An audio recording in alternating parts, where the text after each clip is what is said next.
Жаз жарыш бутоо ишин баштадык. Алдыбыздагы 5 жаштагы шабдалы, мына ушуну бутайбыз.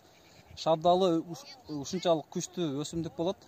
Дарактар ичинен эң көп дарыга дагы туруктуу, эң күчтүү тарткан ушул болот тамыры. Өтө тез өсүүчү болот. Ошондуктан коркпостон муну жылыга 50% жогору бутагын алыш керек. Азыр мисалы үчүн мынакей, мунаны карай турган болсок, мында азыр кеминде экиден бүчүр болгондо 20 катары болсо 40 мөмө турат. Канчалык бутакты көп койсок, ошонун баардыгын кармаганга аракет кылат. Биз ушуну азыр бир карыш коюп туруп, мынакей 1, 2, 3, 4 бүчүрдү коюп туруп алып салабыз. Ошондо биз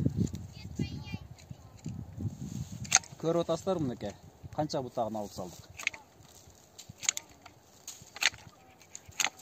Биринчи ооруган бутагын алабыз.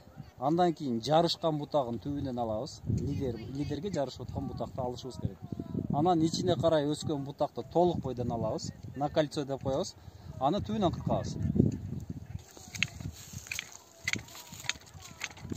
Анан көчөттү бир катар уровеньге коюп койсоңуздар жакшы болот. Анткени уровеньде койбосок, кайсыл бутак бийик болуп калса, ошол бутак лидерлик кылууга өтөт.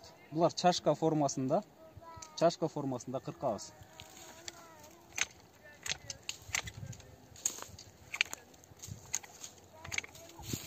Көпчүлүгүңүздөр секатор менен кырксаңыздар болот. Биз көп бак кырккан үчүн бизге ушул оңой. Кечке чейин колуң мынтип кыса берип, секатор менен кесип отуруп, колуң ооруп калышы мүмкүн. Ошондуктан мындай чоң кайчы бизге ыңгайлуураак.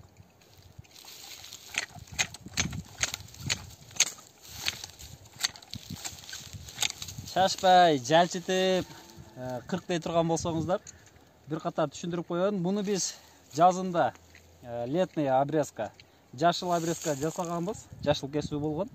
Азыр арасында туура эмес өскөн, лидерлик кылып аткан бутактарды алабыз да. Лидер деп мисалы үчүн мынакей. Мынауга лидер. Демек бул түбүнөн кетет. Мынау дагы жарышып аткан лидер.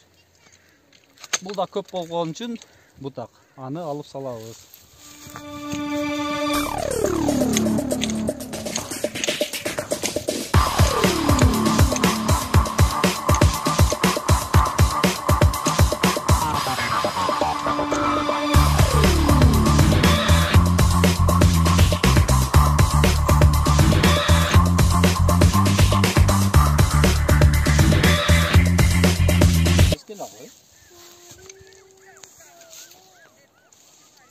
Тугандар, негизинен бута бүттүк.